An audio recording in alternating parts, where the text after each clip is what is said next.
Honey, when I say these energetic vampires are out here in these streets, wreaking havoc, pulling double shifts, working overtime to drain the life out of you, I mean that. I mean that. It's no joke out here in these streets. Let's talk about it. What's up, everybody? It's your favorite goddess king. It's your favorite pirate captain. It's your favorite auntie, uncle. It's your favorite hood healer, high priestess, motivational dominatrix, LadySpeech in the place to be, and I want to welcome you back to my channel. You could be anywhere in the world. As a matter of fact, you are somewhere in the world, and you are choosing to share a little bit of time and space with me. So thank you, thank you, thank you for that. If you like what I'm doing, if you like what you see, if you're feeling any of this, if you're feeling any of me, make sure you hit that like button. Make sure you hit that subscribe button, and make sure you hit the notification bell so you can keep up with everything I'm putting down over here. Now, let's hop on. Let's dive on. Let's slay today's video. Shall we? Energetic vampires. Energy vampires. Chances are you've been one. Chances are you've been around one. Chances are there's one circulating in your world right now. So let's talk about it. Let's talk about ways to protect ourselves from energy vampires. Let's talk about the nature of energy vampires. Let's define what energy vampire is. And let's talk about how easy it is to become one. What's an energy vampire? Quite simply, it is someone who drains you of energy. Have you ever interacted with someone positively or negatively, and when you come away from that interaction, you have no life left in you? You feel drained. You feel drained of positivity. You feel drained of energy. You just feel like the life has been sucked out of you. Chances are you might have encountered an energy vampire. Do you have a friend, a family member, a co-worker who you can enter the situation feeling all light and love and free, where you walk into a room and you've got so much joy, you've got so much love, you're having a good day, you feeling yourself, okay? You look good in your outfit. You just woke up on the right side of the bed. You got yourself some good news. You accomplished a goal. You've done something great, or you are just feeling good because you just feeling good. And you walk into the room, you greet them, you say hello. You come into the room, and within 5 minutes, a dark cloud has descended over you. And all of a sudden, your joy has been taken from you. All of a sudden, all the life, all the pep in your step has been sucked out of you. All of a sudden, you ain't feeling as good as you were before you interacted with this person, or even before you stepped into the room with this person. Chances are you've encountered an energy vampire. What is a vampire? Traditionally, when we look at literature as it has been presented to us, and when we look at movies, vampires suck the life force. They suck the blood from people. Energy vampires suck the energy from people. Now here's the thing. It's easy to slip into energy vampirism. It's real easy. And one of the things that makes it easy to slip into energy vampirism is because we do feed off of each other's energy. Every single encounter you have with a person, place, or thing, you're getting something from that energy. And that's the purpose of life. Life on this planet is about exchange. Life on this planet is about giving energy and receiving energy. Think about our relationship with the plants. We breathe out poison. But this poison that we breathe out is beneficial to a lot of plant life. The oxygen that a lot of plant life produces is beneficial to us. The nature of life on this planet is about exchange. It's about giving and taking. It's about feeding a bit from what's around you. This helps us process our world. It helps us acclimate to our world. It helps us bond and connect with people, places, and things. This foundational piece of information right there is the reason why it's so easy to slip into becoming an energetic vampire. With all that being said, let's talk about the difference between intentional and non-intentional energetic vampires. Because not every energetic vampire is malicious. And not every energetic vampire realizes what they're doing. Let's talk about the intentional. There are some people, for whatever reasons, and there's a lot of reasons why people wouldn't choose to walk this path or be thrust in this path. There are people who make it their life's work to drain people of love, of joy, of energy, of spiritual juju. There are people who intentionally look for holes in people's psyche, in people's aura, in people's healing, in order to use those as gateway into their most intimate and deepest self so they can drain those people. There are people who maliciously look for people that they can feed on, that they can ride on, that they can sink their teeth into and watch these people wither away. There are people who target joyful people, who target successful people, who target people who are walking their path, doing their thing. They do this out of jealousy. They do this out of maliciousness. They do this out of a lot of reasons. But there are people who revel, who enjoy, who understand that they are energetic vampires and they like it and they pursue it. And they go after people in order to take from them, in order to drain them, so that their life force, so that their life can be uplifted. They use that energy to fuel their own life. They are intentional. They intend to do that. They are strategic. They have a plan. There are those, and you definitely need to be aware of those. You definitely be aware of those. The great thing about the intentional vampires is that they tend to show their hand at some point. They tend to show their true face at some point, because that's who they are. That's what they're out to drain you. They're out to take everything from you. That's their focus. Their focus isn't on being a good person. Their focus isn't on building community. So at some point, they're going to show themselves. That's the one thing that's great about them, is that at some point they're going to show themselves. Oftentimes they show themselves from the very beginning, and they rely on where we're at in our healing, where we're at in our self-awareness or where we're at with our intuition. They rely on that. They rely on our distrust of self. They rely on us going past our red flags in order to engage with them.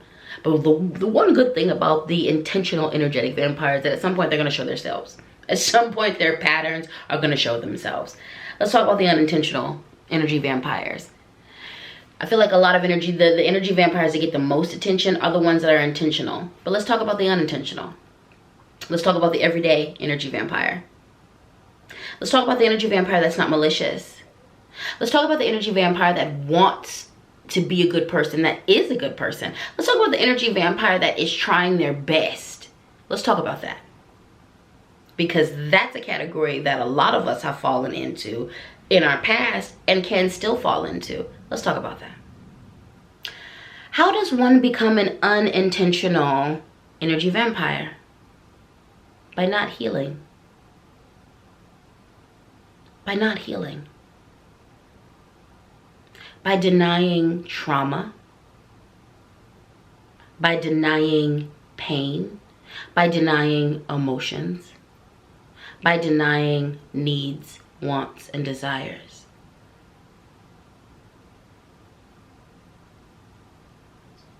By not dealing with shadow emotions like possessiveness and jealousy. By not dealing with issues like abandonment.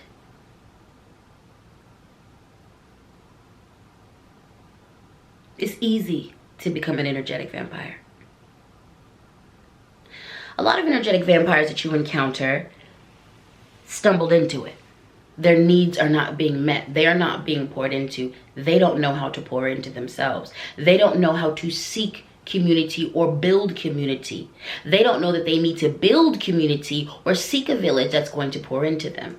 They've been taught that they are not allowed to pour into themselves and they are not worthy of being poured into by others. It's easy to become an energetic vampire. It's easy to become an energetic vampire when you are positioned as the strong friend. When either others position you as a strong friend or you position yourself as a strong friend. The friend that everybody goes to, but you don't have anybody to go to. Those people aren't there for you. They haven't offered a highway of reciprocity back at you. So you can be there for them, but they're not there for you. It's easy to become an energetic vampire. And the easiest way to get there is when we don't pay attention to our needs, our wants, and to our deficiencies. A lot of energetic vampires that you see or that you encounter are simply not being poured into, don't know how to be poured into, haven't been poured into for a long time, or if ever. A lot of energetic vampires that you encounter are energetic vampires because they're not dealing with their healing work. They're not attacking, they're not looking at, they're not acknowledging abandonment issues. They're not doing healing work around their trauma and around their pain. They have not been taught how to properly meet some of the needs that they can meet on their own. They have not been taught to meet those needs, and they have not been taught how to tell others how to meet those needs. A lot of folks who become energetic vampires were raised by energetic vampires. So the only way they know how to interact with people is taking from them and not giving back.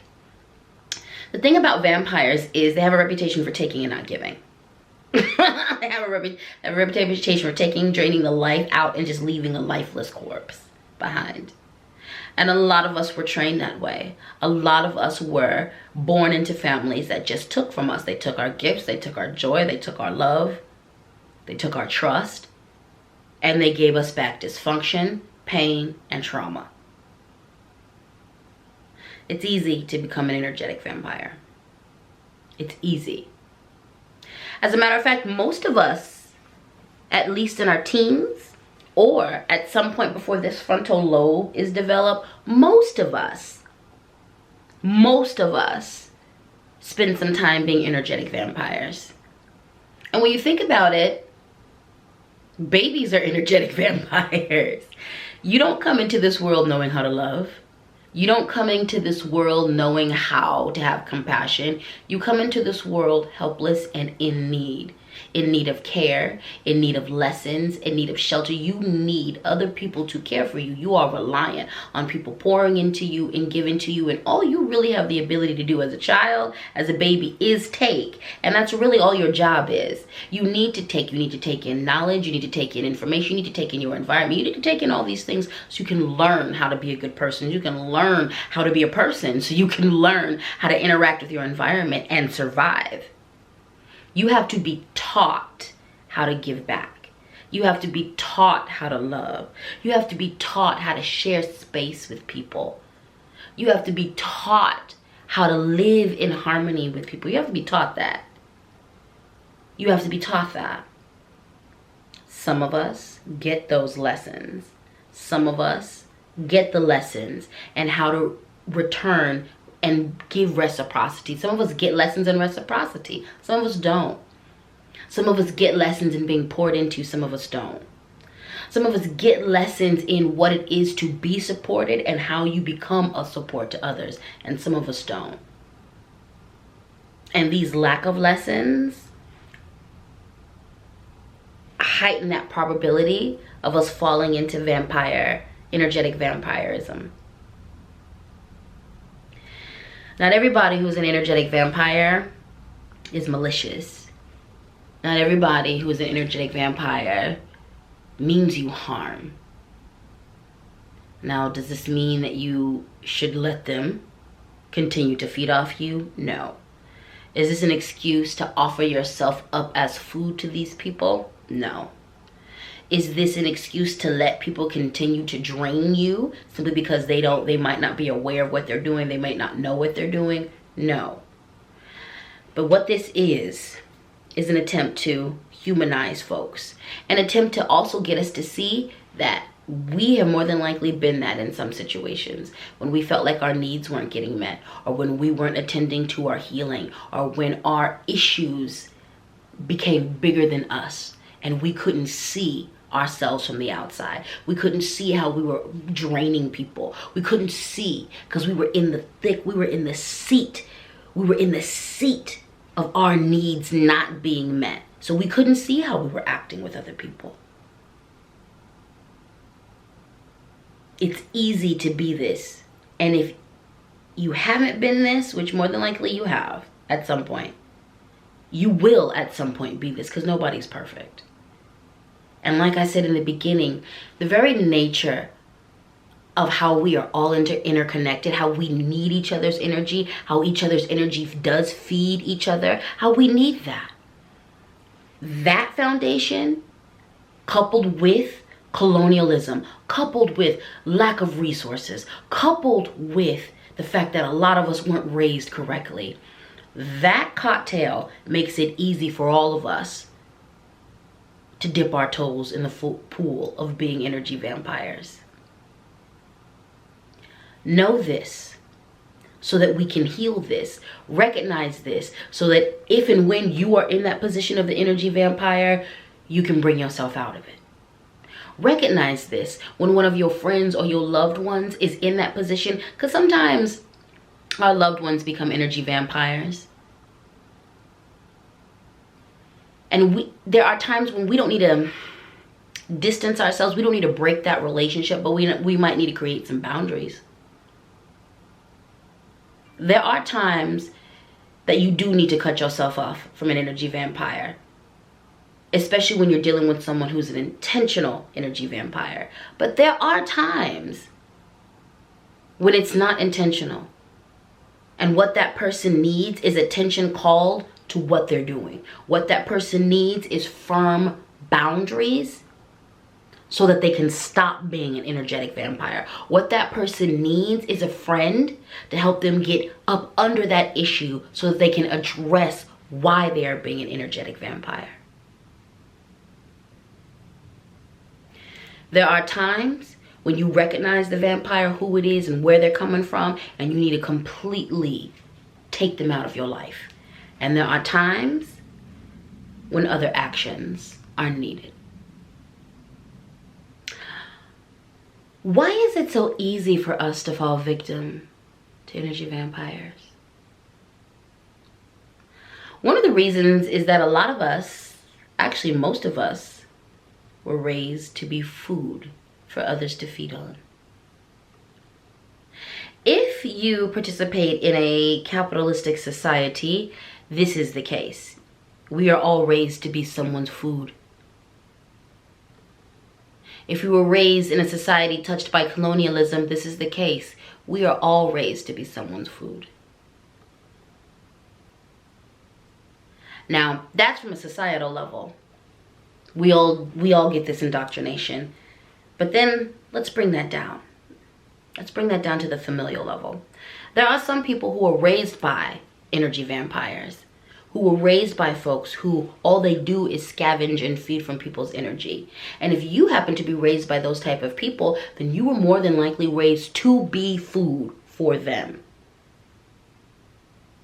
And in some cases, you were raised to be vampires like them. And in some cases, you were raised to be food for them and then learn how to become the vampire like them. It's easy to fall victim to energetic vampires. It's easy when you're not up on your protection rituals. It's easy when you're not up on your cord cutting rituals. It's easy when you don't live in your body,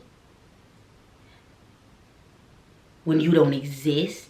It's easy when you are disconnected from yourself. It's easy when you deny your issues, your trauma, your pain. It's easy when you minimize your trauma, your pain. It's easy when you deny that healing is a lifestyle and a journey, not a destination. It's easy. It's easy when we participate in toxic positivity, when it's always good vibes only, and when we don't do our shadow work around our mental health, around our trauma, around our problematicness. It's easy. It's easy. It's easy to fall victim to energy vampires when we live in a society that is damn near impossible to survive. When you spend every waking moment working so that you can live, when there is no time to deal with your depression, to deal with your trauma, because you've got to pay rent, you've got to eat, you've got to make sure there's clothes on your back, and there is no one around to help you. It's easy when we live in a society that is so individualistic that we are isolated. We have our smartphones that connect us to everybody. This is a time in history where we are so connected. You can talk to someone in the Ukraine. You can talk to someone in Kenya. You can connect with someone in China. Even you can get past language barriers with all this translation technology. There's so much. We are so connected and so isolated at the same time. Never before in history have we been so connected and so alone. It is easy to fall victim to energy vampires. It's easy. So first and foremost, if you have fallen victim to an energy vampire, do not judge yourself. If you are sitting here and acknowledging that you've been an energy vampire, do not judge yourself. Address it, fix it, but don't judge yourself. Know that this society breeds energetic vampires. It wants nothing but vampires and prey. It takes a whole lot of conscious thought and decolonization to step out of that. Don't judge yourself. Just do your work. Don't judge yourself. Just do your work. Speaking of work, how do you protect yourself from energetic vampires? First and foremost, consistent and regular protection work. Once a week, once a year, once a day, as needed. Having several different ways of protecting yourself. Learning new ways of protecting yourself. Staying up on your cord cutting rituals, regular cord cutting rituals. Regular spiritual baths, regular work with your protective energies and entities and deities that you work with. Being in close contact with your intuition, healing your relationship with your instincts and your intuition, because honey, let me tell you something. Every single time I've been in contact with an energetic vampire, my spidey sense, my gut feeling always went off somewhere inside of me to let me know. And the older I get, the better I am at listening to that. So healing your relationship with your intuition. Being in your body. Being connected with and to yourself. So that you are aware of what you're feeling, what you're going through, where there are holes in your aura and in your chakras. Self-awareness goes a long way in protecting yourself from energetic vampires. Understanding where you're at, how you're feeling. Baby, there are going to be days when you recognize you ain't got it. Where you ain't got the energy to throw up your protective shields. You ain't got the energy to do all this protection work. So you know what you might have to do? Stay your behind in the house. Stay your behind out of public. Okay? Self-awareness is key, all right? Being connected to your instincts is key. When your spidey sense tells you that this person is taking from you, and you can just go ahead and trust that and act accordingly. That's key. Having a good relationship with your spiritual team. Having a good relationship with your spiritual team. Because every once in a while, I'm going to override my instincts. Or there's a feeling of joy that this feeling gives me. Or there's goodness. There's something that this person is giving me, that's feeding me, that's distracting me from the fact that they're an energetic vampire. Honey, when I fail, my deities, my spirits, my Orisha, my Lawa don't. When I can't see, they can. Where I am blind, they're not. So having a good relationship with your spiritual team, because when you are head blind, you will be able to count on your ancestors to tap you on your shoulder and say, hey, this one right here isn't good for you. Or this one is right here isn't good for you right now. Or this one right here needs some boundaries. Or this one right here you need to exit all the way left from. That right there is going to stop you from a lot. Regularly rooting yourself in your practice is going to go the longest way to helping you not deal with energetic vampires. I find in most indigenous folks' practices, I find in most spiritual practices, when you are practicing, there are ways of protection. There are things that will just keep you protected. Because there's feast days that I have to salute, because there's things that I need to do for my spirits, those things constantly keep me in contact with them, and they keep me covered by them. I'm always renewing the covering I have from my guides. I'm always renewing the covering that I have from my spirits, because I'm consistently working with them. I'm consistently giving to them. I'm consistently offering things for them. I'm consistently available for them because I listen to them. So that my covering, my protection by them is always being renewed.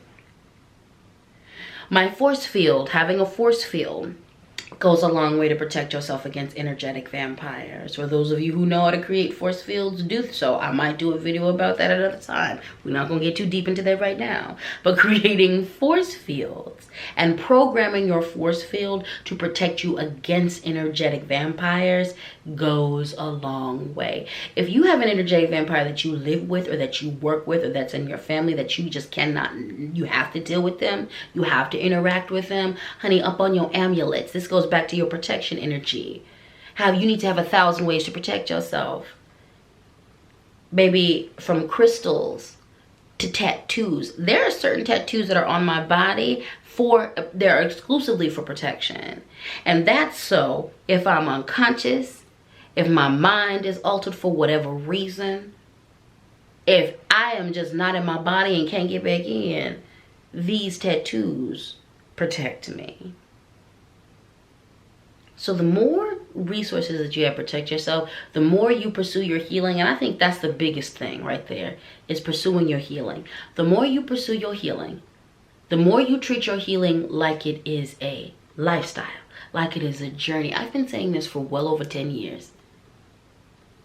When you treat your healing like a lifestyle, when you treat it like the journey that it is, when you never get arrogant and think, oh, I've just healed all my issues, nothing is wrong with me. When you do that, you're in constant practice of checking yourself. You will be in constant practice of self-accountability, but you're also going to be constantly called to scan your world. You're going to be consistently called to address the people in your world and yourself.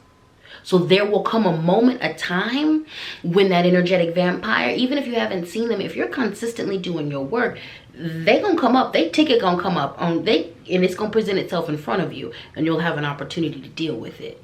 Consistently pursuing your healing. Consistently pursuing your healing is gonna go a long way. And last but not least, don't isolate yourself. Village and community is key, because sometimes people can see things that you can't.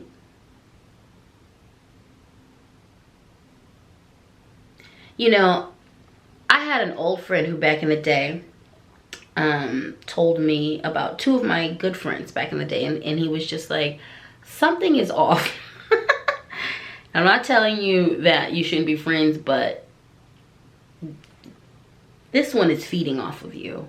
And I trust your judgment, but like, I'm not gonna be around this one because this one feeds off of you.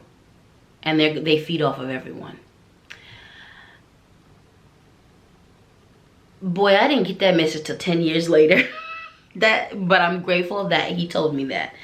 I just now, like within the last 2 years, I just now distanced myself from that one friend. And what he said all 10 years ago is the reason why I ended up having to distance myself from this friend. I couldn't see it then. I couldn't see it then, and I couldn't see it then because me and this friend were in the thick of a lot of trauma bonding. So I could not see it then. And what they were offering was something good. Because that's the thing too you need to be aware of. A lot of energetic vampires, their intent is to feed off of you to fuel themselves. And sometimes what they will do, especially if you are a good supply for them, is offer you something that feels good as a distraction so you don't realize that they're actually draining you. And whatever they're offering is not actually equal to what they're draining you from. So this friend did offer me a few fun experiences, but in the end, everything that they were offering from me was nothing but a distraction to keep me from seeing how much they were feeding from me and taking from me and draining them. What my friend said, even though I didn't listen all the way to it then, he placed a seed inside of me. And that seed, although it took a long time to grow, is what enabled me to break off from that friend 2 years ago. So, not isolating yourself. Being village and community will go a long way to help you deal with energetic vampires. And that's that on that. If you made it to the end of this video, gold star for you. I didn't want to take up all your time, just a little bit of your time. And now that that's been accomplished, it's time to say goodbye. I thank you so much for your support. I appreciate you. And I hope this video resonated with you. Let me know in the comments what your experience has been with energetic vampires, what you did to get away from them. Let me know in the comments how you have been an energetic vampire and how you addressed and fixed that, okay? With that being said, just in case no one has told you today, you are beautiful. You are wonderful and oh so divine. Don't let nobody tell you otherwise. Now, you know the drill. If you like what I'm doing, if you like what you see, if you're feeling any of this, if you're feeling any of me, make sure you hit that like button. Make sure you hit that subscribe button. And make sure you hit that notifications bell so you keep up with everything I'm doing over here, because I'm doing a lot over here and it's random as hell. So hit that notifications bell so you know what's up when I do it, okay? Okay. Now, go on and go off and have you a good morning, a good evening, a good afternoon, a good middle of the night, a good whenever you encounter this video, okay? I hope the rest of this year is wonderful for you. I hope it's wonderful for all of us. I hope we all catch a healing, it's abundant as all goodness, and we break every generational cycle we can. All right? All right. Now, God, Goddess, Creator, Loa, Orisha, Guardian Angels, all my spiritual team willing, I'm going to see you in the next video. Mwah. Peace.